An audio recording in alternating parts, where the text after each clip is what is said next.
primeros medios a los que van a dar una Y le entrevista dan o... entrevistas exclusivas y también la mayor parte de los servicios públicos a los primeros que les ponen la plata y el avisaje. Así es. Así que bueno, ahí hay también una lectura que hacer al respecto. Bueno, 7:45, saludamos rápidamente a nuestro primer invitado de la jornada. Nos referimos al diputado de Renovación Nacional por la región metropolitana, Eduardo Durán, a quien le damos la bienvenida. Diputado, ¿cómo está? Buenos días, gracias por estar con nosotros. Buenos días, Claudio, Juanita, un gusto saludarles. Muchas gracias por la invitación. No, gracias a usted, diputado. Queríamos conversar a propósito de la reforma previsional. Comentábamos más temprano que supuestamente se espera que esta semana empiece ya la discusión en particular en torno a este tema. Ayer ustedes, no ayer, la semana pasada, acudieron a una reunión con la ministra del Trabajo, Janet Jara, donde se presentaron algunas novedades por parte del gobierno, pero al parecer, o por lo menos de acuerdo a lo que se expuso en diversas notas de prensa posterior a esa reunión, no los habría dejado 100% conformes y que estarían trabajando en una contrapropuesta. Le quería preguntar respecto de eso, ¿no? ¿Ya estaría lista la propuesta que ustedes como parlamentarios presentarían al gobierno en torno a este tema? ¿Y cuándo podríamos ya comenzar a ver el debate en cuanto a la reforma previsional? Bueno, efectivamente, una vez que el gobierno presenta la reforma previsional al Congreso de Chile a través de la Cámara de Diputados y que se votó aprobándola en general, surgieron distintos cuestionamientos, y no solamente desde Chile Vamos, sino que de distintos sectores del mundo técnico, del mundo privado y también del mundo político, y insisto, no solo de Chile Vamos, puesto que la propuesta del gobierno no satisface intereses generales del sistema previsional, considerando que todos, sin excepción, entendemos que ya esta es una deuda de mucho tiempo con la ciudadanía, de tener un sistema previsional acorde al tiempo, moderno, que sea y que otorgue mejores pensiones, porque el sistema actual no cumplió con ese objetivo de entregar mejores pensiones. Esas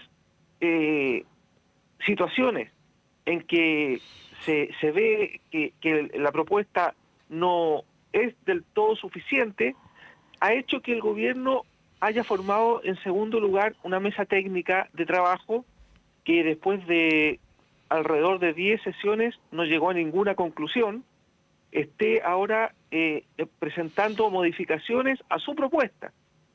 Hemos tenido una reunión con la ministra del Trabajo, el subsecretario anterior, respecto del, por ejemplo, el tratamiento del 6%, también de la separación de la industria, y vemos que la propuesta original del gobierno está cambiando, por lo tanto no podemos votar el proyecto en particular, puesto que el gobierno aún no afina su propuesta.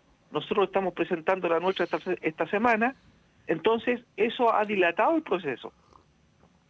Diputado, muy buenos días. Buenos días. ¿Cómo se puede garantizar? Usted habló de asegurar, ¿no es cierto?, la existencia de un sistema previsional que dé garantías. ¿Cómo se puede asegurar eso que no sea la réplica del actual, que, como usted mismo señaló, claramente fracasó, no respondió a las expectativas? ¿Cuáles serían, de alguna manera, las propuestas de ustedes para garantizar eso? Porque usted dice que esta semana va a estar lista la propuesta, pero yo le pediría que al menos nos adelantara algún par de ideas, porque esta propuesta está siendo esperada hace bastante rato. Mire, le insisto, si el gobierno y el Ejecutivo, que tiene iniciativa exclusiva en estas materias, ya aún no tiene definida su propuesta, ya porque ahora la está cambiando. Hemos participado en 2 reuniones en que aspectos claves de la reforma se están cambiando. Ya eso ya escapa a nuestra responsabilidad. Pero yo le pregunto por la propuesta de ustedes. Entonces, sobre esa premisa, ya que el gobierno, que es el principal articulador de una propuesta de reforma provisional, no tiene lista la suya, ya eso nos deja en mal pie a nosotros para, ¿cierto?, saber sobre qué aspecto vamos a votar. Si nosotros, mire, nosotros tenemos toda la disposición de operar en esto, pero quien presenta el proyecto es el gobierno, y sobre el proyecto que presenta el gobierno nosotros tenemos que votarlo en particular. Ya, pero diputado, le he preguntado Dicho dos eso, veces que ustedes habían quedado de entregar una contrapropuesta. Yo le pregunto por la contrapropuesta de ustedes. ¿Qué es lo que señala esa contrapropuesta? Mire, aquí hay que dejar claro que no podemos solucionar el problema previsional, ¿ya? Y no podemos pretender mejorar los aspectos del mercado laboral con una reforma previsional. Aquí hay cosas claves en el mercado laboral que definitivamente afectan el sistema de pensiones. Por ejemplo, la densidad de cotizaciones es muy baja. No todos los trabajadores en Chile están obligados a cotizar. La tasa de cotización es baja, ¿ya? Entonces, por ejemplo, cuando el gobierno nos dice que el 6% adicional de cargo del empleador, que nosotros votamos a favor, va a ir en su mayoría a solidaridad, nosotros no estamos de acuerdo con eso.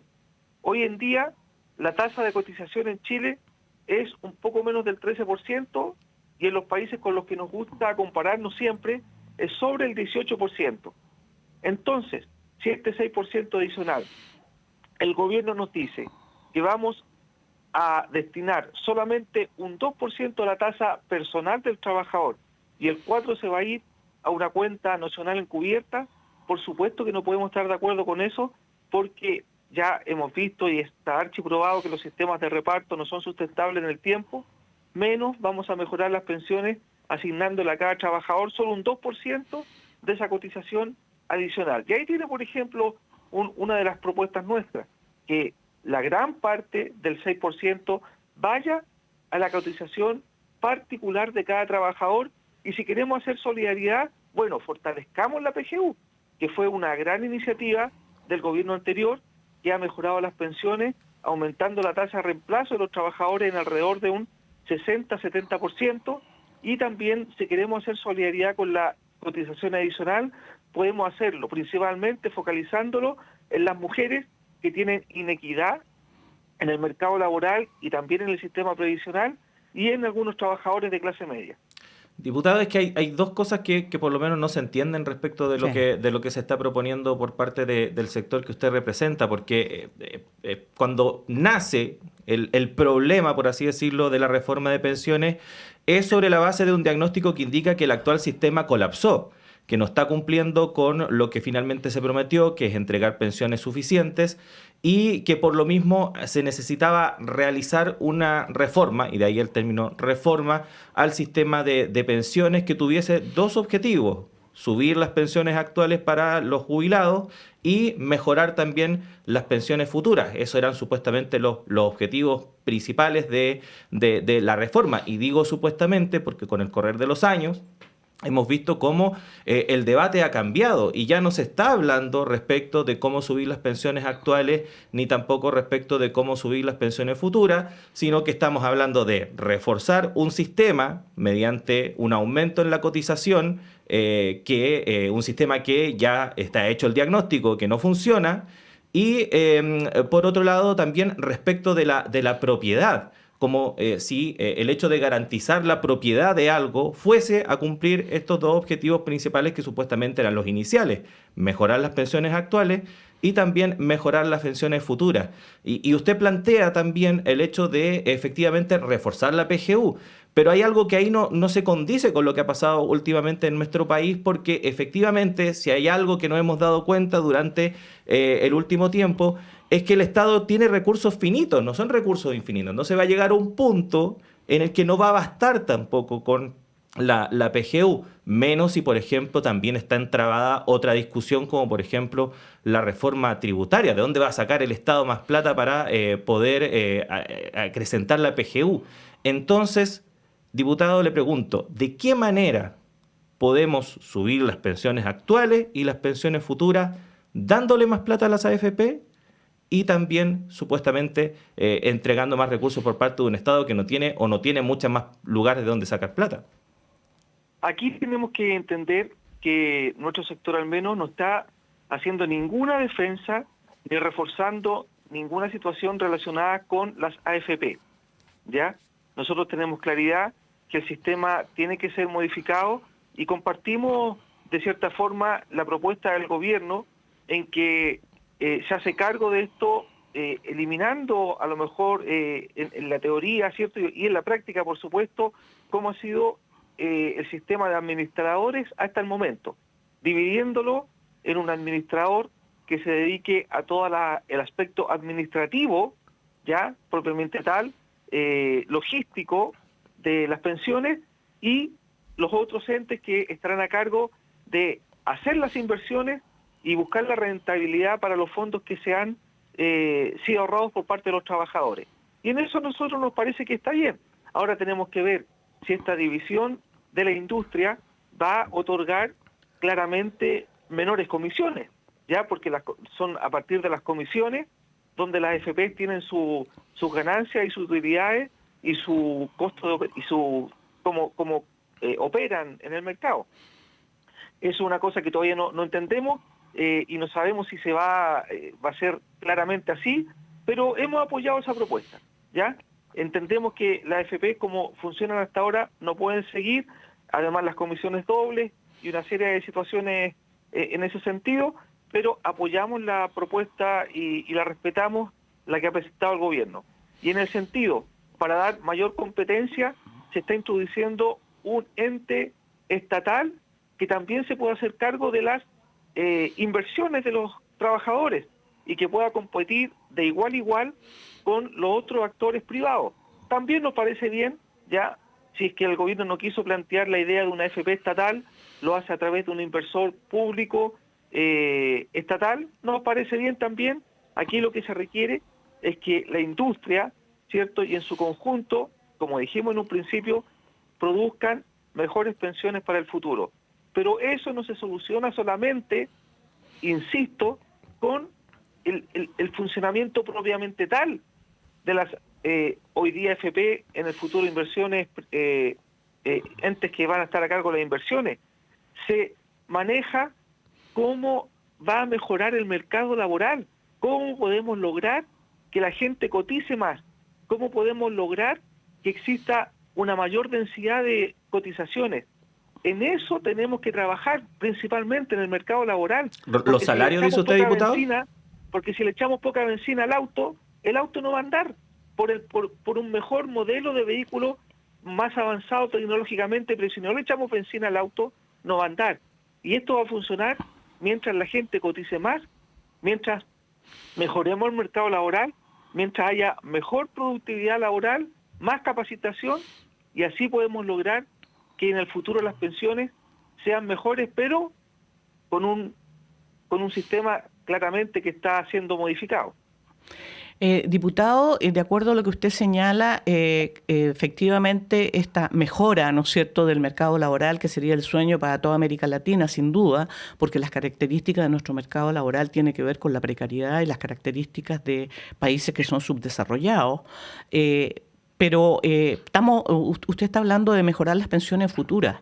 Entonces no habría ninguna posibilidad de mejorar las pensiones actuales, porque si se refiere a la PGU tiene un límite. Se lo habla una víctima del sistema de AFP. Yo soy víctima del sistema de AFP y efectivamente la mejora de las pensiones actuales no lo soluciona la PGU. Yo creo que pensamos distinto en ese sentido, Juanita, puesto que es por todos los reconocido técnicamente, transversal, políticamente también, que la PGU vino a mejorar, sin duda, lo que son las pensiones de los actuales jubilados, sobre todo de los que tienen menores jubilaciones, ¿ya? Entonces, bueno, tenemos una discrepancia que técnicamente ha sido comprobada. Pero, diputado, subir de 180 a 250 a 250. mensuales, ¿Usted vive con mejora? 250.000 pesos? Diputado, si hoy día le dijeran que, que su ingreso, el ingreso que usted tiene actualmente, que el ingreso de un diputado, el día que se jubile, va a bajar a 400.000 pesos, ¿usted estaría dispuesto a vivir con 400.000 pesos? Sin duda, nadie... Porque eso es lo que nos pasa en la práctica. O la gran cantidad de chilenos vive con sueldos bajos, ¿ya? Y hacer comparaciones... es que eso es la realidad. Si yo le digo, porque un profesional... Como ejemplo, tomarnos como ejemplo para hacer comparaciones que no son y que pueden ser odiosas, yo le pediría que subamos el nivel y es que, conversemos cómo son las perdón, cosas. diputado, no es odioso. Me puse como ejemplo porque estamos hablando de personas que en algún minuto de la vida, por razones profesionales, tuvimos un ingreso más alto, sin duda más alto que el promedio, bastante más alto. Y cuando llega el momento de la jubilación, el cambio puede ser brutal. Así es, pues. Pero con la pensión solidaria que teníamos, piense que la pensión solidaria que se estableció en el gobierno de la presidenta Bachelet, que fue un gran avance porque no existía sin duda, tampoco en el tiempo mejoró sustancialmente las pensiones, y la PGU sí lo vino a hacer y en tasas muy importantes. Dije anteriormente que la tasa de reemplazo aumentó con la PGU en un cerca de un 70%, en mujeres cerca de un 79% de lo que tenían, ¿ya? Y antes, solamente con la pensión solidaria hablábamos de un 33%. Entonces, es cierto, el Estado, el fisco, no tiene recursos ilimitados para poder mejorar y satisfacer las necesidades múltiples, porque aquí estamos hablando solamente de pensiones, pero Chile tiene necesidades múltiples, pero sí se ha hecho un avance. Y es destacado por todos transversalmente. Es que para que vea cómo estamos, diputado, que con un 80% de mejora sigue siendo insuficiente el tema, pues, diputado. Ese es el problema. Así es. Pero mire, usted... Porque pasar de 70.000 pesos, pasar de 70.000 pesos a 200.000 pesos no es una cosa que le garantice a alguien vivir. Por supuesto, usted sabe lo que son las tasas de reemplazo, ¿no es verdad? Sí, por supuesto. La tasa de reemplazo es la pensión que estaría recibiendo hoy día en comparación al último sueldo que la persona obtuvo en su día laboral. De eso estamos hablando como tasa de reemplazo. Y en el mundo, las tasas de reemplazo de los mejores sistemas de pensiones no sobrepasan el 65 a 70%, ¿ya? Entonces, los sistemas de pensiones más desarrollados en el mundo tienen tasas de pensiones similares a lo que estamos logrando, en este caso con la PGU, y que pretendemos lograr con la reforma previsional, ¿ya? O sea, es verdad, a lo mejor nadie puede vivir, ¿cierto?, en mejores condiciones con las pensiones que se tenían antes de la PGU, mejoradas con la PGU también, a lo mejor son insuficientes, pero respecto de otros sistemas previsionales en el mundo, estamos en una situación no óptima, pero sí alcanzando un buen lugar dentro de lo que existe en el mundo. Bueno, diputado, lamentablemente se nos acabó el tiempo, podríamos seguir conversando. Sí, harto podríamos respecto de este poner tema, ejemplos miles. pero se nos pasó la hora, de hecho sin duda. Estamos pasaditos. Pero está toda la voluntad, en esta generación al menos, de diputados que conformamos la Comisión de Trabajo en la Cámara de Diputados, de avanzar en una reforma previsional definitiva que permita a la gente elegir dónde poner sus ahorros para que obtengan mejores rentabilidades para una mejor función futura, pero también que le asegure la propiedad de los fondos. No estamos de acuerdo con un sistema de cuentas de reparto nocional, como se le conoce y se le ha definido en este tiempo, puesto que entendemos que los fondos son de los trabajadores. Vamos a defender eso hasta el final, para que no exista aquí de ninguna forma un mal uso en el futuro, con este o con cualquier otro gobierno que pueda venir más adelante.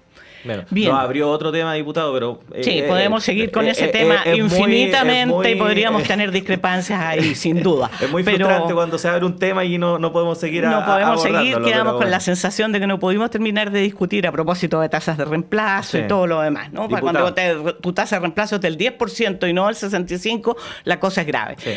Diputado, muchas gracias por su tiempo, que esté bien. Gracias, las tasas de reemplazo son mayores. Hasta luego. Hasta luego. Y de nuevo nos dejó ahí Nos dejó. Sí. Sin duda son mayores cuando son mayores. En muchísimos casos, sin duda son mayores. En eso tiene toda la razón. Pero me refiero que hay un porcentaje importante que tiene tasas de reemplazo que son